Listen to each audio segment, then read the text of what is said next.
Hey everybody, and welcome to our first What Are You Reading of the Year. And today we have the very special guest, Ashley Kalagian. We're very excited to have you here. Hi everyone. Let us know if you've read any of her books, and we'll be chatting about them a bit later. But you guys, you know the drill. You let us know what you've been reading, and we'll let you know what we're reading. Type away in the chat. It's been a while. I think it's been about a month and a half since we've done one of these. So much to catch up on, and we've got lots of great book recommendations for you. So very excited. Let us know what you're reading in the chat. And yeah, so Britt, do you want to start off with what you've been reading? You have a really exciting one, don't you? Sure. I started the year off pretty well, I'd say. I think I read 6 or 7 books, 1 DNF. Ooh. And that's really hard for me because I usually push through because someone's written it, so I feel like I have to read it. But I'm trying to start my year with saying no because there's lots of books to read. So I've been doing a lot of fantasy and a lot of thriller. So this is one that everyone is talking about, obviously, Onyx Storm, third in the Fourth Wing series. I don't know if we have any fantasy readers here, but this was a lot of fun. There's drama, there's action, there's a bit of spice, like a little bit of fantasy and a bit of spice. It's going to be 5 stars for me. I'm not going to pretend. It was just a really good time. And I don't know how most people rate their books. I don't do the character setting plot, which I think you're supposed to. I just say, did I have a lot of fun? Did I want to read it when I was meant to be working or working out or doing something? That's a good metric. Yep. And did I stay up late? Yes to all 3. So that'll be 5 stars for me. And how long did it take you to read? Because I know you were trying to savor it a bit. So did you manage to slow yourself down, or did you just rush through it? I think I did 6 or 7 days. So that's pretty good. And what's the page? Can I see what the page count is? Because Yes. this is a big, chunky book. I find that it's a bit intimidating. Oh, we're in the 500s. We're in the 500s. 520, 530. That's a big book. Okay. It was good. Yeah, it was a lot of fun. So any fantasy readers out there, let us know if you've read it or if you're going to read it. And if not, and maybe it's a new genre for you, I recommend. It's a good amount of fun. Also, let us know in the comments below if you DNF books or if you have to push through. So that's, I don't know. What do you do? Oh, it depends, a bit of both. So if I'm like halfway through it and I'm not loving it, I'll force myself to finish it. But if it's just a few chapters in, I'm like, I don't know, because life's too short to spend time on books you don't enjoy. What about you? I used to always read the whole thing, always, if I started a book, and got past 5 pages, which is how I read all of The Portrait of the Artist as a Young Man by James Joyce and understood none of it, basically. But now I'm gone the other way. So I will start most books assuming I'm only going to read a couple of chapters. And then if the book manages to hook me, then I'm like, okay, I'm really excited now to get to the end of this book. That's a good way to do it. It's hard though. It's hard to shift that, I think. And you feel guilty. I feel guilty, but it's okay. We're allowed, right? We're allowed. I used to even do it. If I didn't even like the book, I'd still have to finish the whole series. Oh that's my gosh. Which was a big commitment. And then I was like, this is bad. So I stopped. That's like your hate reading, Yeah. I don't do that anymore. Did that make you not want to start a new series? Because what if you started? I just love reading so much. I just forgot I didn't like reading the book. So I was just like, the books are great. So as soon as I finished reading, I was like, yeah, that was good, even if I didn't quite enjoy it. Yeah. That is the sign of a true reader. I like that. I like that spirit. Yeah. What have you been reading, Verity? What have I been reading? I've just finished reading Nesting by Roisín O'Donnell. She is a debut author from Ireland, and it's about a woman who has 2 kids and a third one on the way, and she has a difficult situation at home, so she decides to leave. And people say that leaving is hard, but she finds that staying away is even harder because she has these 2 kids to look out for, and ends up living in a hotel, and she's like, this is really the best thing to do for her kids. So she's tempted to go back to her husband, but then her husband is abusive and everything. So it's just a really difficult story. It's a really good insight into domestic abuse, and it was really heartwarming, but also a bit tear-jerking at the same time. But highly recommend it. Loved this book. I read it in 2 days. I couldn't stop reading. I was like, you always imagine if you're reading it when you're supposed to be working. That was definitely me. I would, during my lunch break especially, I was reading it. So highly recommend this one. And there's an extract on our website. If you want to do a little taste test like Ashley does with books, you can go read the first half chapter and see if you like it. But highly recommend this. Is it contemporary or is it historical? Contemporary. Oh, okay. Loved it. Yeah, right. Yeah. Love a book set in Ireland. See, now a book set in Ireland is great for the audiobook because an Irish narrator. Oh, yeah. Oh, the Irish accents. I love. Yes. beautiful. Yeah. So anytime a French book, for example, Irish narrator, those are always among my favorites. I love the English accent because I did live in London for a couple of years. Oh. So if an audiobook is done with English characters, I'm there. Okay. Nostalgic for you? Yeah. Just so Feel I can like you're pretend I'm back still here. there. Okay, we've got a few comments from you guys. Let's see what you're reading. We've got Carolyn. Thank you, Carolyn, for your good wishes. She's been reading The Women by Kristen Hanna for book club, an excellent novel about the nurses who went to the Vietnam War, and has been reading the excellent geopolitical thriller Unfinished Business by Shankari Chandran. She's a great author. Yvonne, Fiona McIntosh, Blood Pact. Love that in The Office. Donna said that's crazy. I don't know what that's I think that's about Verity reading an entire series that she doesn't enjoy. I agree, Donna. Marg has finished the Paradise Heights craft store stitch up picture of you. Oh, I love pictures of you. That was great, but very emotional. The writing class and the golden thread. But that was by Tia Cooper, wasn't it? We had a live event with Tia Cooper. So if you want to hear more about her experience with writing that book, you can find it on our Facebook page. Great to have such good books to read during Melbourne's hot weather. Yeah, it's been really hot, hasn't it? And Sally said The Wedding Party. And really, by Rebecca Heath, really enjoyed it. That was another one we liked in the Better Reading Office. We did. So many books. Lynn Johnson said The Hidden Girl by Lucinda Riley. And I haven't heard of that one. Yeah, no. I haven't heard of it either. Oh, I'll have to look it up, Lynn. Thank you. Oh, and Kaz says this is One Dark Night by Hannah Ritual. I loved that book. She loved it. I read it in one day. Oh, so good. Excellent. Yeah, should definitely read it. It's crazy, like mind blowing. Okay. I have a copy at home. Again, just sitting there waiting for you to pick it up. Excellent. And instead, I buy more books, but that's fine. That's fine. Yeah. That's what we do.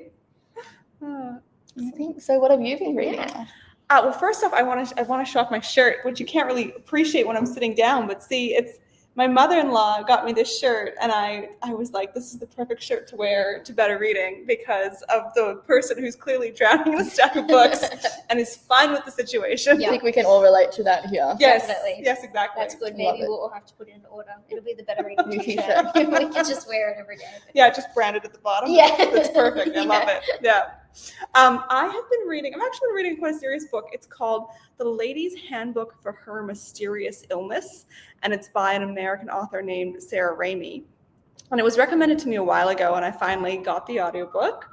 And I'm so glad I'm listening to it because I've lived with chronic illness for the past 8 years. So I got sick in 2016 and was diagnosed with chronic fatigue syndrome in 2017. And I actually spent several years where I was like almost entirely bedbound, especially at the beginning. And the really scary part was there was a while where it was at its worst, where I lost the ability to read because my cognitive functioning was so affected that I could start reading a sentence, and by the time I got to the end, I couldn't remember the words at the beginning. So I couldn't make sense of things. And so I was actually there was a number of months where I was like, just wasn't able to do anything at all. So even listening to an audiobook, like I just couldn't follow the story. But I started listening to audiobooks again. I started listening to true crime podcasts. That was how I spent a lot of my time. Yep. And that was how I ended up writing Dark Mode later, because I'd spent just hundreds and hundreds of hours listening to true crime podcasts. Yeah. So Black Dahlia. Exactly. Yeah. That's where I learned about the Black Dahlia. Yeah. Amazing. The murder of Elizabeth Short. Yeah, exactly. So I've been listening to this book called The Lady's Handbook for Her Mysterious Illness by Sarah Raimi. And this is a woman who, when she was 23, she went for a swim in a lake in the US, and she had considered herself healthy up to that point. And then she went for a swim. She got a infection, and her life just went off a cliff. Like, she just has been sick for 17 years. Wow. And she kind of goes through her whole sort of like experience with the US medical system and how various things that she tried just ended up making her worse and worse, to the point where she was sleeping like in a nest in her bathroom because she couldn't get from the bed. Yeah. So, but within this, she brings in all this research about chronic illness, and especially how it relates to women, because something like 75% of chronic autoimmune issues affect women. Like it's like overwhelmingly women. Yeah. And so the book is just full of great information, and it's really well written. Yeah. So yeah, highly recommend it. I think I'm gonna add that to my TBR to the top now. Definitely. Yeah, that sounds really good. Yeah. But that's a struggle. It's a long time to feel that sick. Yeah. And just the experiences that she went through, like, you know, having surgeons explain that they're going to do a particular surgery on her, and her trusting that is what they would do, and then having them do something completely different. No way. And then having, like, waking up and realizing, like, they've done something that's just going to make her life a living nightmare. So, and having that happen multiple times, not just once. How are you supposed to trust in the system? Yeah. Well, as she says, the third cause of death in the U.S. is medical malpractice. Oh, That's wow. Yeah. I'd be terrified. I don't think I'd be doing any surgery over there. No. Yes, exactly. So glad we're in Australia. And I should say, I've had a great experience with my doctors. Like, my doctors have been super supportive the whole way through. So, and then that's made a huge difference to me. That's really good. So, Because we were even talking about it probably on Monday or Tuesday. Because, you know, Verity and I also have, you know, oh, I can't eat this and I can't eat that, and they don't know why. And then you talk to the doctors and they go, you should probably just stress a bit less. And you're like, It's like, how do you stress less? Don't That's tell a me to difficult thing. stress less. You're making me more stressed. Yeah. No, I'm just going to stress that I'm stressing too much about being stressed. yes, she actually has a whole chapter on exactly that. Yeah. Perfect. Yeah. Okay. Add to We'll our need to list. read. On audio. We were also having this discussion before about whether or not audiobooks count as reading towards your reading goals. So, Verity may be unconvinced, potentially. I feel like sometimes I zone out a little bit when I'm listening to an audiobook. So I just don't know. And I feel like You fully I don't know if experienced I can count it as a book in my reading challenge when I haven't, you know. Because you've tuned out. I've tuned out a bit. Yeah. I guess I do the same sometimes when I'm reading. I like skip over a few words. I'm so into it, I read fast. So I don't know. I guess it depends on what's at the root of the goal for you. Is the root of the goal to just encourage you to read more books in any format, or is it to get you to make sure that you're sitting down and reading, as opposed to just enjoying a story in another way? Because I have lots of friends who have just gotten into reading through audiobooks, and it's so good for them. And I'm like, yes, I love that you're reading, even if you're listening. Like, it's still getting the book and understanding it. I think, or even though mums who don't have a lot of time to sit down and read books, but like they can, whilst cooking dinner, they'll listen to an audiobook. So it's definitely got its pros and cons. Or people who have a lot of time in the car, like, obviously you don't want them like putting their book up in front of the steering wheel. Yeah. I'm a fan of an audiobook. I used to think differently. I didn't really like them, but now I find if I find a sweet spot in the genre, I really enjoy it. A good rom-com. I've listened to the only Beth O'Leary's I've read. I've listened to. I don't think I've actually read a physical, because the cast was really good and English accent. It was good fun, so that got me. And then I'll listen to thrillers that have a podcast component. That's really fun, especially when they do the full voice cast. So it sounds like you're listening to a podcast in the thriller. That's good. Can't do fantasy, and then I can't do mind-bendy thrillers, or I get confused. I need to sit down and read that. Yeah, or I'll lose it. Fair. Yeah. But there's books now, like for example, J.P. Pomeroy's Don't Look Back, only on Audible. Yes. So so you like can't get it if you don't listen to audiobooks. I will say I do love like an emotional read in an audiobook form, because I feel like I don't normally cry in books. Like, I'll cry in movies and stuff, but books I don't. But I listen to Breathing Underwater, Australian book, can't remember who it's by, and just because the way the person narrated it, I was sobbing. I was like, I lost it. So I think that was a really good experience. Oh my gosh. Yeah. Good. Oh, we should probably check the comments. Sorry, we're getting carried away, guys. We love books. Apologies. One for you, Britt. Misha is reading Onyx Storm. Yes. Thank you. What do you think? Let us know. Was it 5 stars? I thought it was better than the second book. Pacing was much better. Let us know what you think. But glad I'm not the only one. Thanks, guys. And then we have a few other people who's also reading One Dark Night. Susan's reading it, and then Yvonne says it's gonna be her next read. Highly recommend. So excited. Come back next week and let us know what you think. Barry Irving, Rise and Kill by Ronan Bergman. And Meredith is reading The Glass House by Anne Buist and Graham Simpson. Yeah. I think that has the most beautiful cover, that book. It does have a very nice cover. Love that. Yeah.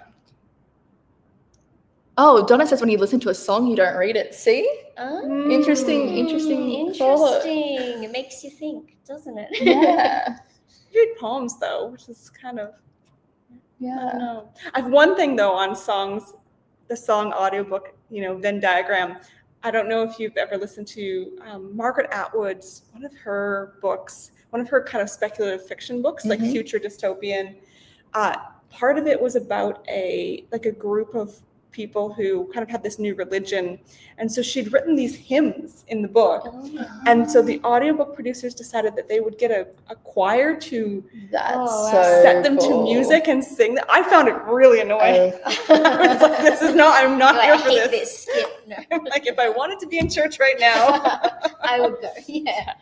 I still think that's so cool to have like the surround experience. Like, I think that was the idea, but the execution just didn't. I found it kind of annoying. Yeah. There's a few authors I love it. They'll put like a playlist in the back of their books for like songs that the characters are listening to, or somebody does the list of songs they will listen to while they wrote the book, and I think that's really cool. Yeah. But like sometimes I think I listen to like the same album when I'm reading like one book, so like I'll like associate music with books, and I'll be like this song is this book, and whenever I hear it again, I'll think of that book. I don't know if you guys do that. If that's I don't think I usually put like almost classical music in the background, or like rainstorm ambience or something like that when I'm reading, because if I hear lyrics, I start singing along, and then I'm not paying attention to what I'm reading. So that's what people say. How do you listen to music when you read? But I don't know. I just do it. But that's a question for you guys. Do you read in silence, or do you read whilst listening to music? What do you do? Because I think there must be really interesting science around how different people's brains process music, because I feel like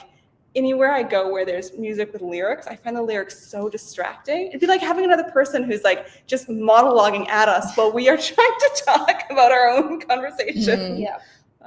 Apparently, I was reading somewhere, I'm not sure if it's true, that not everyone gets goosebumps when they listen to music. So apparently there's a statistic, it's less than half of the population or something.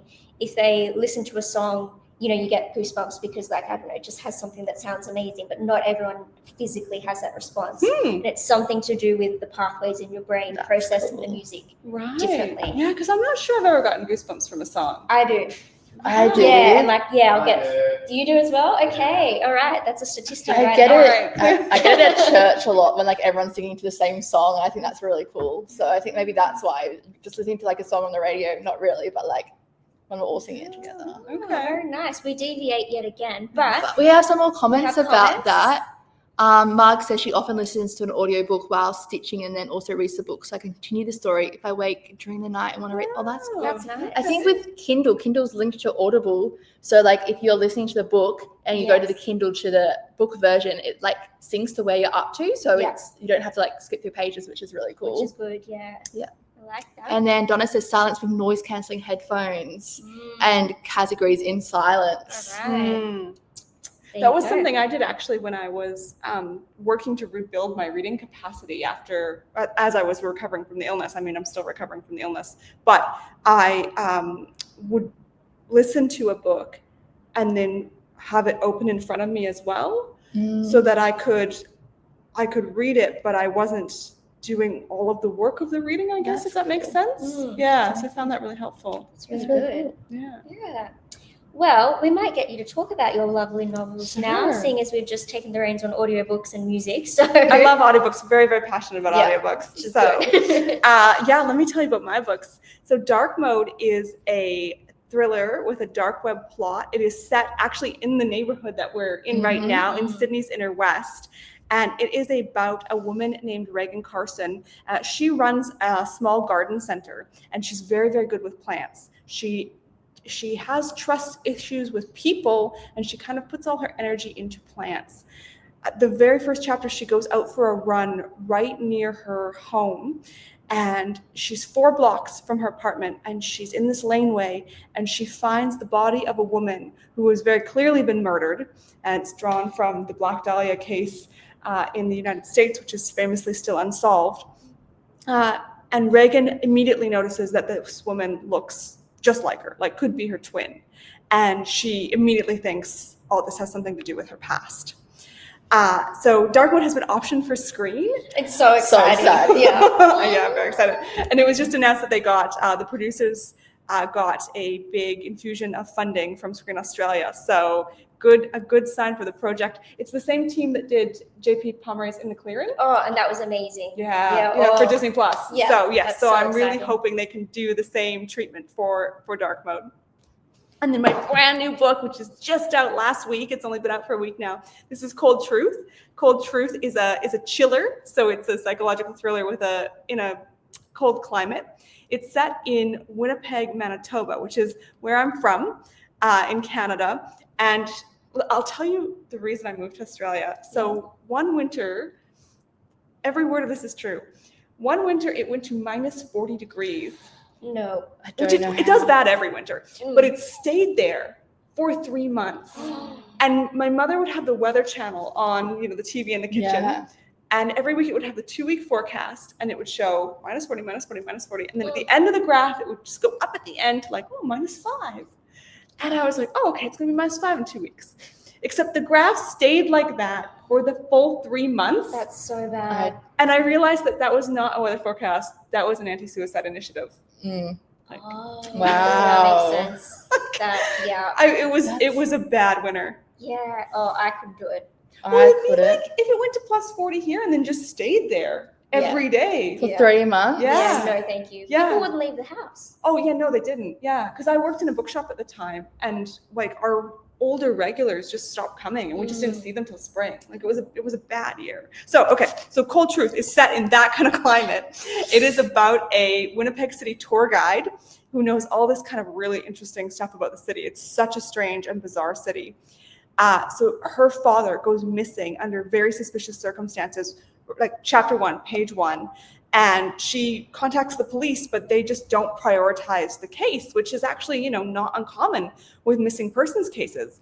So she drags her very reluctant sister in to investigate with her, unaware that someone has gone on the dark web to stop her permanently.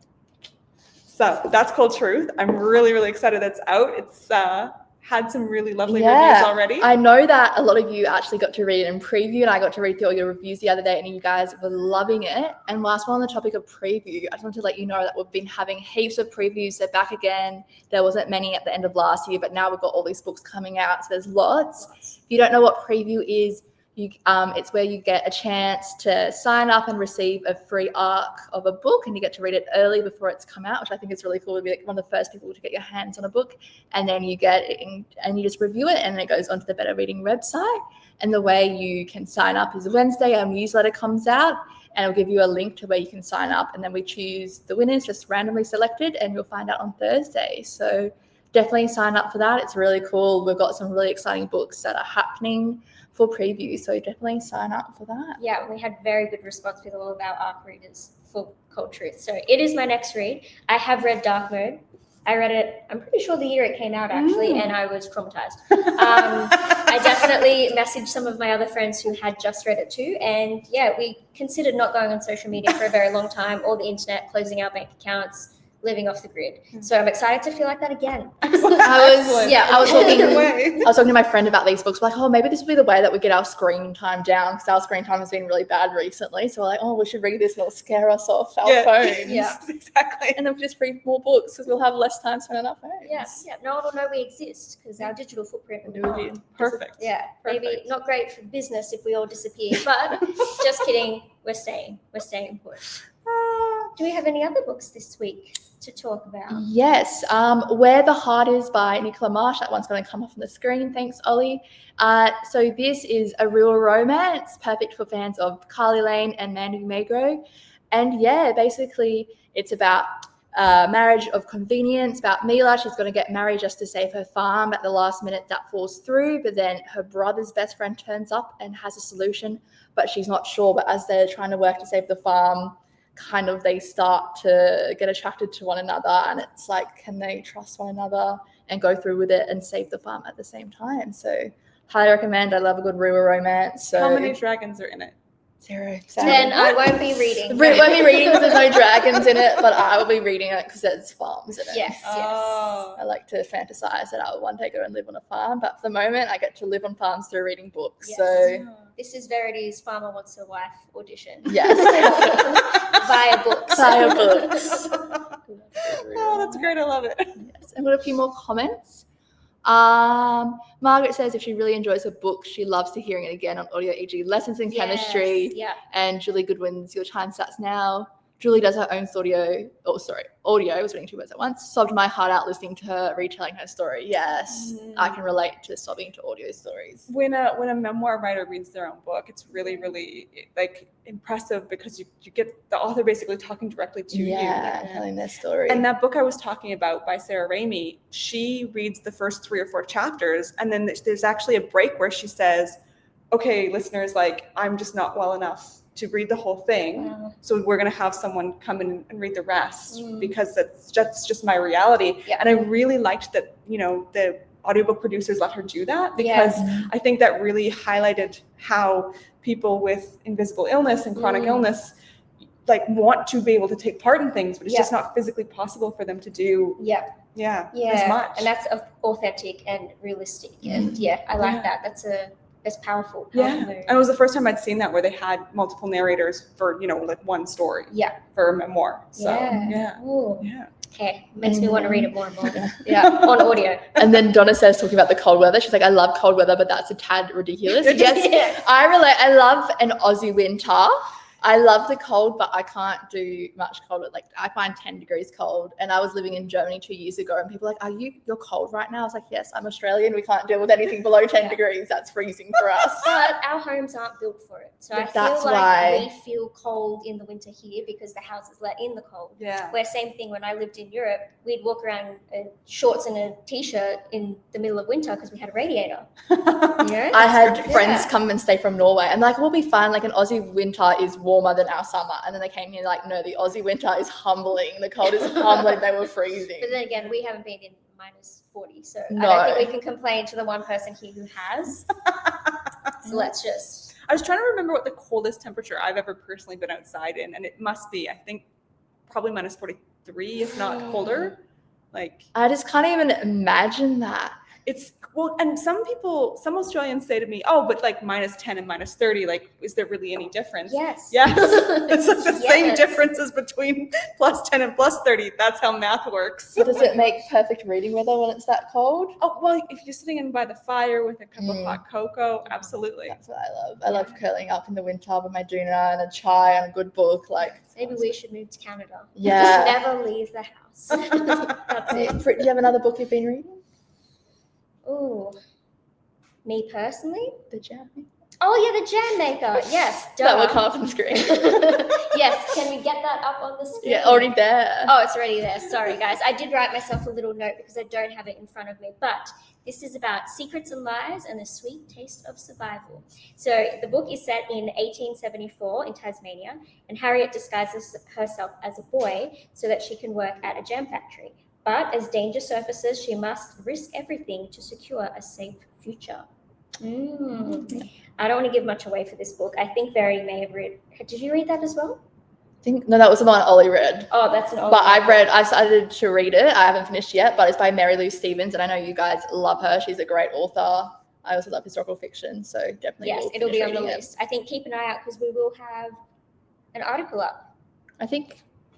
Have we already got it up? What? The Jam Maker?